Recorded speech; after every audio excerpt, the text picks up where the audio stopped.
So my task is to talk about the drugs that are in current trials or anticipate being in future trials, and I'll try to hit the highlights. These are my disclosures. And let's start with PV and ET. So first of all, some of this will be a little bit of a reiteration of what Dr. Bess has talked about, but we know that in PV that we can get very high complete hematologic response rates, and in about 60% of patients will be some form of molecular response, with about 15% of patients getting a complete molecular remission with, for example, pegylated interferon. The issue, of course, has been when thinking about Hydrea versus interferon, which one is a better drug? And this is the MPD-112 MPD Research Consortium study that was led by Mount Sinai and many other collaborators, looking at, in high-risk PV and ET patients, what are the outcomes with pegylated interferon versus hydroxyurea. This was presented by Dr. Mascarenhas at ASH. 75 out of the first potential, around 170 patients were included. And first of all, what about tolerability? Well, you can actually see that with regard to the comparison, there seemed to be somewhat better tolerability with regard to the Hydrea versus interferon with regard to depression, dyspnea, which is just a term for shortness of breath, flu-like symptoms, and of course, pegylated interferon is injected, whereas Hydrea is a tablet, itching. And so there was more issues of adverse events with interferon. If you look at overall response rates in terms of hematologic responses at 12 months, you can see with regard to complete response rates, they're basically very similar. With regard to overall response rates, they're similar. And regarding partial response rates, they're quite similar. So really no difference with regard to hematologic response rates. What about effects on the bone marrow? Well, there's always been certainly a feeling that interferon may do a better job in the bone marrow than Hydrea. At least in this interim review, that did not seem to be the case. And to be fair-minded, we need to look at more patients and having the patients on drug therapy for a longer amount of time to see whether there actually is improvement in the bone marrow morphology with longer treatment with interferon versus Hydrea. And again, Dr. Bessas referred to this also regarding molecular responses, that is reducing the JAK2 allele burden. Again, at this interim analysis, there does not seem to be a substantial difference between Hydrea and interferon. So again, longer treatment duration we need to look at, more numbers of patients to see whether something folds out differently. Now, there is, of course, also an interest in looking at the JAK inhibitor Ruxolitinib in patients with essential thrombocythemia who are refractory or intolerant of Hydrea. And again, these data were showed by Dr. Bessas. And you can see on the left-hand side that indeed Ruxolitinib can reduce the platelet count. And we're really exploiting a side effect of the drug that we've seen in patients with, for example, myelofibrosis. And on the right side of this slide, you can see that with longer duration of therapy, we are seeing reduction of the JAK2 allele burden. The only issue is we don't know what reduction of JAK2 allele burden means. Does it mean, for example, that patients have a different natural history of their disease? Do they have less progression to acute leukemia? Do patients live longer? We don't know the answer to that. And this is the data from Claire Harrison and colleagues where Ruxolitinib was compared to best available therapy in ET patients who are, again, intolerant or resistant to Hydrea, which is also referred to as hydroxycarbamide. And the key findings of the study was that basically Hydrea was similar to Ruxolitinib in high-risk ET patients, but Ruxolitinib did do better with regarding improving disease-related symptoms. And we've seen, of course, that in the context of myelofibrosis and Polycythemia Vera. So there are now ongoing studies looking at Ruxolitinib in patients with ET. For example, the US study, so-called RESET 272, is looking at Ruxolitinib versus Anagrelide, another agent that we use to control the platelet count in ET, in subjects with ET who are resistant or intolerant of Hydrea. So that's an ongoing study, and similar studies are also occurring in Europe, for example, in France and Germany. Now there's a lot of interest, and I have a lot of patients that come to my clinic asking, well, you know, I'm on Ruxolitinib, how about you throw a little dash of interferon in there to see if I can do better. Well, Dr. Hans Hasselbach and his colleagues are pioneering this treatment combination, and we are expecting, hopefully, the publication soon. These are data that were initially presented at ASH a couple of years ago. The issue here is, what is the optimal dose of pegylated interferon to use with ruxolitinib? So do you use 45 micrograms a week of interferon? Do you use 5, 10, 15 milligrams twice a day of ruxolitinib? What do you do to optimize efficacy, but at the same time maintaining tolerability? Because you're combining two drugs which can really have do a hit job in your blood counts, and also you have to be mindful of non-hematologic toxicity as well. We await the data, of course, to see what the outcomes are and what is the recommended doses moving forward for each of those drugs. There is another formulation of a long-acting interferon called Ropeginterferon alpha 2b, and this is a drug that's being trialed in Europe by Heinz Gissler and colleagues. And this is a drug that can be given every 2 weeks instead of every week, which we do with Pegasus, for example. And again, we see here in the graph showing that you do see a proportion of patients that are getting very good hematologic responses and also reduction of JAK2 allele burden on the right-hand side there. And this is the so-called PROUD-PV study, where patients were randomized again to ropeginterferon versus hydroxyurea. And after 12 months, the bottom line is that ropeginterferon was non-inferior, basically similar to hydrea in controlling the blood counts in terms of getting a complete hematologic remission. So this is a drug that, again, will be looked at on an extended basis over 24 months, over 36 months to see, again, whether there's a difference in efficacy that occurs with longer duration of treatment. Now, this is another drug that is in trials, and it's called Idasanutlin, or RG7388. And this is a so-called MDM2 antagonist, and this is a trial that's being conducted at Mount Sinai with Drs. Hoffman and Mascarenhas. So the key here is that there is a protein called P53, and this is a tumor suppressor, and it needs to be active in order to control tumor cells. And one way that it's made inactive is that MDM2 binds to it. It binds to P53 and inactivates it. You don't want that to happen. And in fact, it's been found that the JAK2 mutation actually upregulates MDM2, and therefore, if there's more MDM2, that can inactivate P53 and cause problems for tumor growth. So this drug, RG7388, actually can interfere with the MDM2 P53 interaction, take MDM2 out of the picture, and cause reactivation of P53 and causing apoptosis or cell death of the tumor cells. So this is undergoing trials at several centers. And this is a drug that's given daily for 5 days, and there is a potential for increasing the dose if there's suboptimal or lack of response. And again, we're going to be looking at hematologic response rates, molecular response rates, responses in spleen size, and also changes in bone marrow morphology. So certainly there's high expectations or anticipation of what this drug can do in patients with hydroxyurea-resistant or intolerant PV. Okay, how about we segue over to myelofibrosis?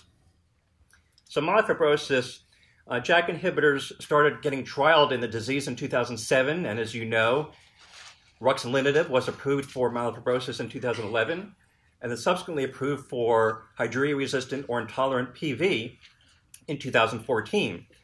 The landscape of treatment of myelofibrosis with JAK inhibitors is littered with drugs that have come and gone. So you see there on the bottom under the red MF program discontinued, drugs like fedratinib, lestaratinib, ganatinib, other itinibs that I can't pronounce. Several of these drugs have been discontinued, and frankly, mostly it's because of toxicity, and a lot of them because of some form of neurologic toxicity. So what is left? Well, pacritinib is still surviving, and I'll briefly talk about that. And momelotinib was recently surviving until the program has been discontinued, and I'll briefly talk about that as well. There's another drug called NS018, which is still in trial, so that also has some life. But the numbers of JAK inhibitors indeed are decreasing in terms of their viability. So this is pacritinib. This is the so-called PERSIST-2 study. This was a trial where they looked at 2 different doses of pacritinib, 400 milligrams once a day versus 200 milligrams twice a day. And the reason for the difference in dosing is that they felt that at a lower dose, but given twice weekly, that we might be able to reduce the maximum concentration of the drug and reduce toxicity. So that is certainly one reason for looking at the 2 doses. And the bottom line is that when you compared either dose of pacritinib to best available therapy or BAT, you see that there was a significant reduction in spleen volume versus best available therapy. When you have a p-value that's less than 0.05, that is a good thing. That means it's statistically significant. However, when it was looked at the symptom response for pacritinib, you see that the BID, or the twice daily dosing, actually did do better than best available therapy, but once daily dosing did not. When you pull the two drug doses together, that almost reached statistical significance. So the bottom line is that in terms of efficacy, that twice daily dosing seems to do the job with regard to reducing spleen size and symptoms, and the once daily dosing seems to be a little bit inferior compared to best available therapy. Now, what about toxicity? Well, when we look at things like hematologic changes like anemia, thrombocythemia, or non-hematologic issues such as pneumonias or atrial fibrillation or other heart issues, there does not appear to be any substantial difference between pacritinib and best available therapy. And also, that seems to be the case in terms of deaths. However, when the FDA was looking at the trial data toward the beginning of the trial, they were concerned about increases in cardiac issues or bleeding in the head. So they actually placed a hold on the trial, but with further review of the data, they seem to think that there really is no difference in terms of toxicity, major toxicity issues or deaths, so the lift was released by the FDA in January 2017. So the FDA wants another study to be conducted to really kind of get a better feel of what is the right dose of pacritinib to use in patients and before this drug gets potentially approved. So there is a dose-finding study ongoing right now called PAC-203 that's looking at 3 doses of pacritinib, 100 milligrams a day, 100 milligrams twice a day, or 200 milligrams twice a day. That latter dose is the one that was used in the PERSIST-2 trial. So this is a trial that will enroll over the next year, and hopefully this will provide us with some additional data to basically substantiate its FDA approval. So this might perhaps be the second JAK inhibitor that gets approved after ruxolitinib. We will see. Now, the other JAK inhibitor that has been in trials is Momelotinib, and I'll refer to that as MMB. There is a Simplify-1 trial and a Simplify-2 trial. I'll discuss the Simplify-1 trial just for the sake of time.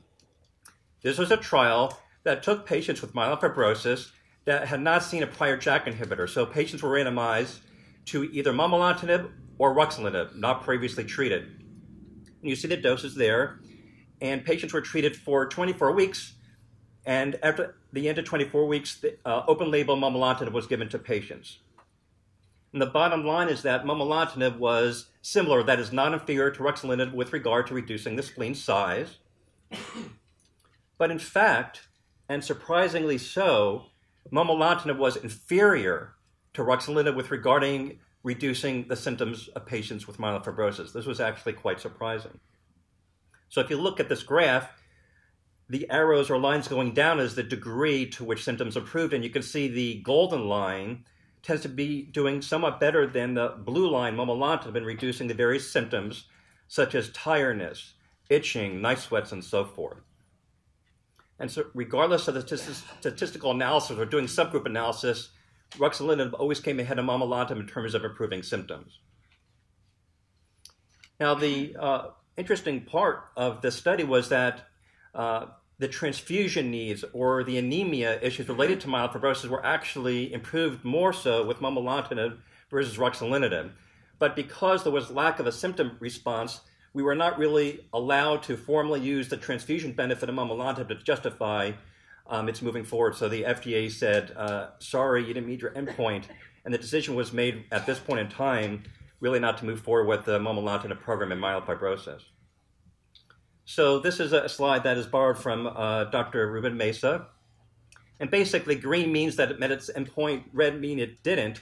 So you can see that in Simplify-1 trial, yes, it met the spleen reduction, but didn't meet the symptoms endpoint, and therefore it was a mixed bag. In the Simplify-2 trial, which were patients who were previously treated with, for example, other therapies or ruxolitinib mostly, Momelotinib did not meet the spleen reduction endpoint, did not meet the symptoms endpoint, and only met one of the 3 anemia endpoints. So based on Simplify-1, based on Simplify-2, Momelotinib again is not moving forward.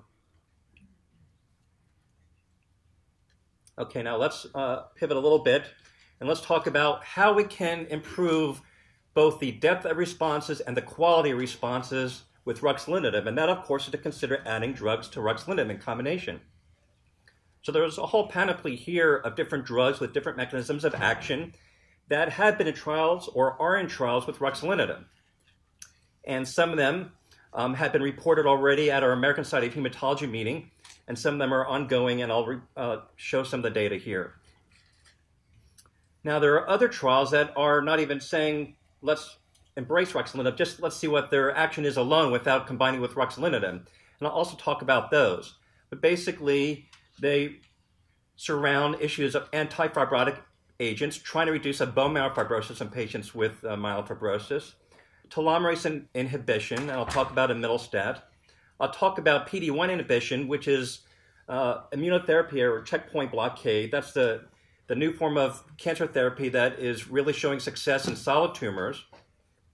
And so I'll go into a little bit more detail about each of those. First of all, one of the major challenges we see in myelofibrosis is anemia. What are its causes? Well, it can be disease progression, the marrow not working, the spleen getting bigger and trapping all the red blood cells in there. It could be ruxolitinib. We know that there's a certain amount of high-grade anemia caused by ruxolitinib. Some patients with myelofibrosis have bleeding, and some people have destruction of the red blood cells. Their immune system destroys the red blood cells, what we call hemolysis. Well, what are some of the treatment approaches? Well, of course, some patients get red blood cell transfusions. Some people get erythropoiesis-stimulating agents, or what we call Procrit, for example, or Aranesp. Well, you can easily consider reducing the dose of ruxolitinib, but the challenge there is that if you've had a very good spleen response and symptom response, if you reduce the dose of ruxolitinib, some of those issues may return over a short period of time.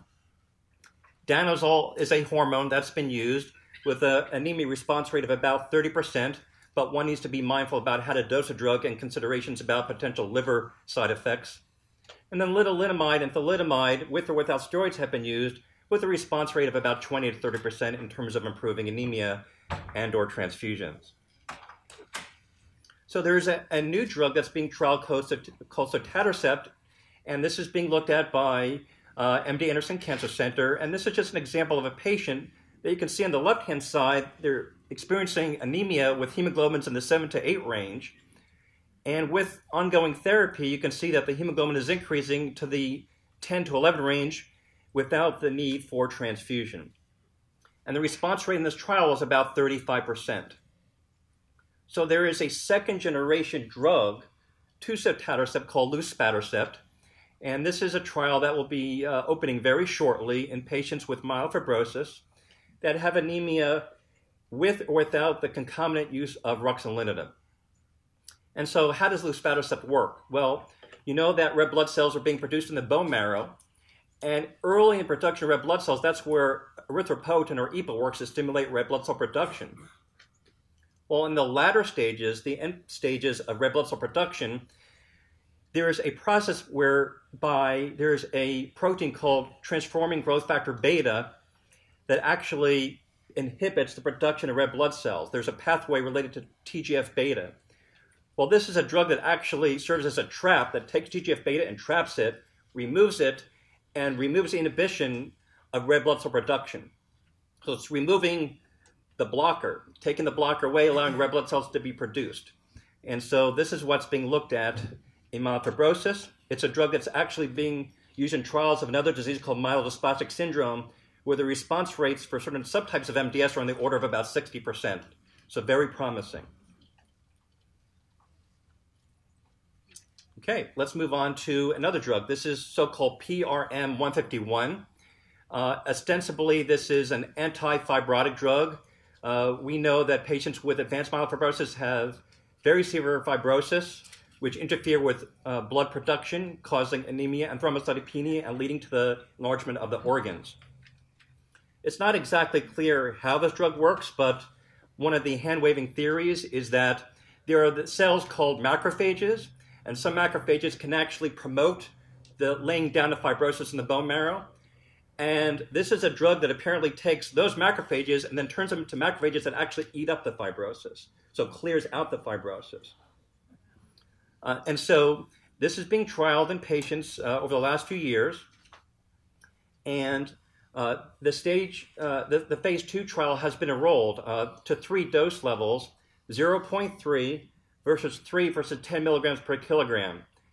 And the endpoints, of course, are looking to whether we can improve blood counts, whether we can shrink the spleen, and whether we can reduce bone marrow fibrosis.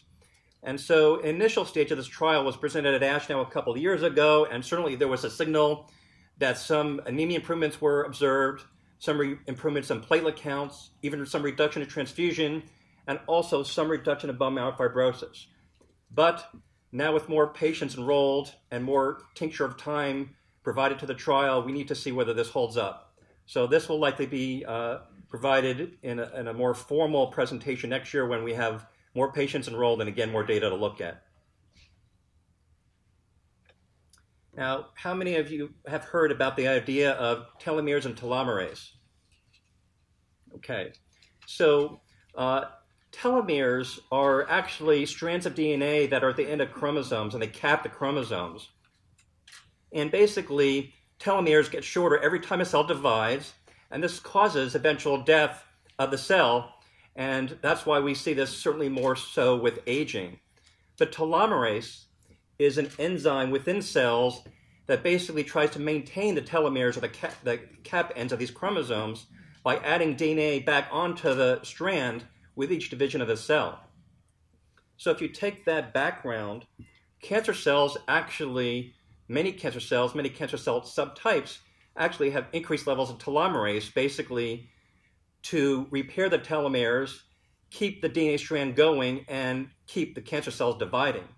So in the context of MPNs, you can think of a situation where you want to basically block or inhibit telomerase so these cells die and they don't keep on dividing. So that's kind of the basic idea behind telomeres and telomerase. So we're looking for a telomerase inhibitor. Imetelstat is a first-in-class telomerase inhibitor, and you can see this diagram of a gray Pac-Man type of medication, and you can see here that telomerase has those orange teeth, and it's basically adding base pairs or nucleotides onto the DNA to maintain the DNA strand. Well, imetelstat actually tries to prevent those base pairs being added, so the telomeres are basically stopped, they're not added onto. So we're trying to basically stop the telomeres from being extended so the cancer cells keep on replicating. So the Mayo group did publish in the New England Journal of Medicine a pilot study of imetelstat in patients with myelofibrosis, and they looked at 33 patients. And actually they found that there was a response rate of about 36%. And in fact, there were 4 patients that had a complete remission and 3 patients that had a partial remission. So what does complete remission mean in myelofibrosis? Well, we really have never seen complete remissions, for example, with Ruxolitinib. Complete remissions mean that not only are you normalizing the blood counts and you're shrinking the spleen to normal, but you're actually reverting the bone marrow to look like normal. The cells look normal, the bone marrow fibrosis is gone. So this was astonishing. We were very stunned by this. And of course, with this initial exciting news, the idea was then to conduct a larger trial with patients with myelofibrosis to see if these data hold up. So patients were entered in the trial and were randomized to 2 dose levels. One is 4.7 milligrams per kilogram every 3 weeks, and one is 9.4 milligrams per kilogram every 3 weeks. And what happened is that the lower dose arm was enrolled and there was no activity. Then those patients were put into the 9.4 milligrams per kilogram arm, in addition to those that were started on that arm, and those patients are being analyzed on an ongoing basis to see whether there's, in fact, ongoing activity, durability of response, to see, in fact, whether the bone marrow morphology does change to substantiate that initial excitement about partial and complete remissions. So these data are going to be reviewed by the sponsor of the trial come January to see whether, in fact, there'll be ongoing evaluation of these patients or whether the trial is, in fact, completed. It is disappointing that the lower dose arm didn't respond, but we'll see how these data fold out in early 2018. Okay. Now, one of the challenges for myelofibrosis, of course, is what do we do with a patient who's having a larger spleen, who are seeing increased blasts in the blood or bone marrow, so-called accelerated phase myelofibrosis, or those patients that are actually progressing past accelerated phase into acute leukemia, so-called myelofibrosis blast phase or MPN blast phase disease. This is a substantial challenge. These are patients that it's been very hard to identify very useful therapy. Well, there's another group of drugs called hypomethylating agents. And one drug name is azacitidine, and another drug name is decitabine. These are cousin drugs of each other. These drugs work by differentiating or maturing blood cells, but they also work by just killing abnormal cells. And the idea is that if someone is having more immaturity of their cells, more blasts, and ruxolitinib is not quite doing the job, let's see if we can add a drug that can add to ruxolitinib. Ruxolitinib is keeping the spleen shrunk, keeping the symptoms at bay, but we need something to push back this disease before it goes into full-blown acute leukemia. So this is a trial that has been commenced by Dr. Diver and colleagues at MD Anderson, where one is combining ruxolitinib at a dose of 15 to 20 milligrams twice a day during cycles 1 to 3. And then they come in with azacitidine, given at a dose of 25 milligrams per meter squared for 5 days every month. And the dose can be increased as needed if there is an efficacy seen. And cycles are given about every 4 to 6 weeks. So in this trial, they saw an objective response rate of about almost 70%, 69%. And you can see that there were patients that had spleen response, symptom response. And so this is a trial that is ongoing. I can tell you that on an off-label basis, myself and many others do use azacitidine and decitabine in combination with ruxolitinib in patients that have increasing percentage of blasts in the blood or bone marrow, or in fact who have progressed to acute leukemia who may not otherwise tolerate full-bore induction chemotherapy. So these are data that are also being explored by Dr. Bose and colleagues, where the combination of decitabine and ruxolitinib are being used. Okay.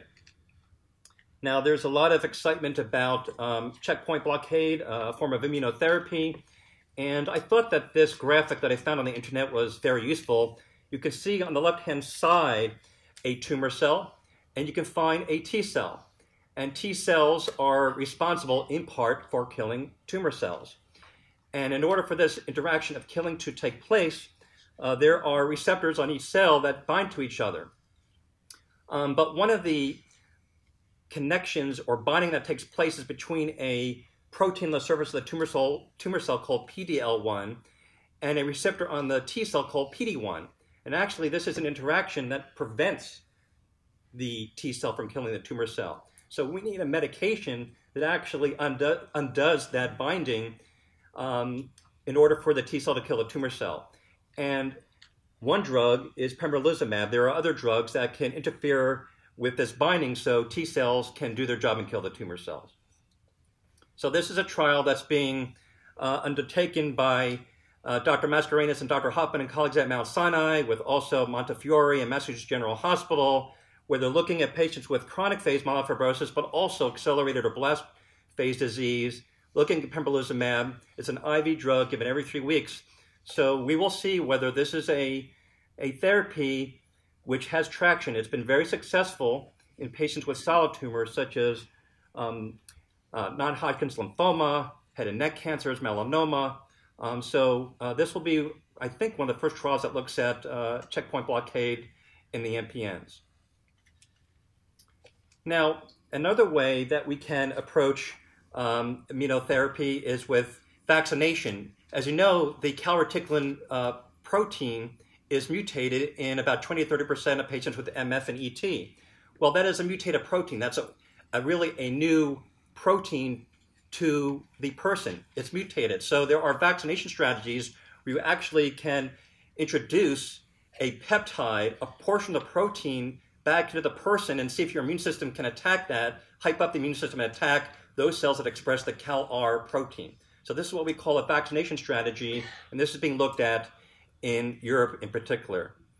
And then finally, how many of you have come to your doctor and said, I want you to look at me and tell me when you're going to be able to do genome editing? Okay, well, this might be the future for MPNs, and basically there is a system called CRISPR-Cas9, and it's a combination of an enzyme that cleaves DNA, and it's guided to the portion of DNA that you want by what we call a guider RNA. And basically, this can do a double-strand break within the DNA, and this gives an opportunity to either remove a mutated gene and possibly replace it, for example, with a normal sequence. So if that area of the DNA is cut out, and that's the mutated JAK2, you might be able to bring in a normal JAK2 sequence and correct cells. Now, this is still in the lab. It's probably at least a decade away.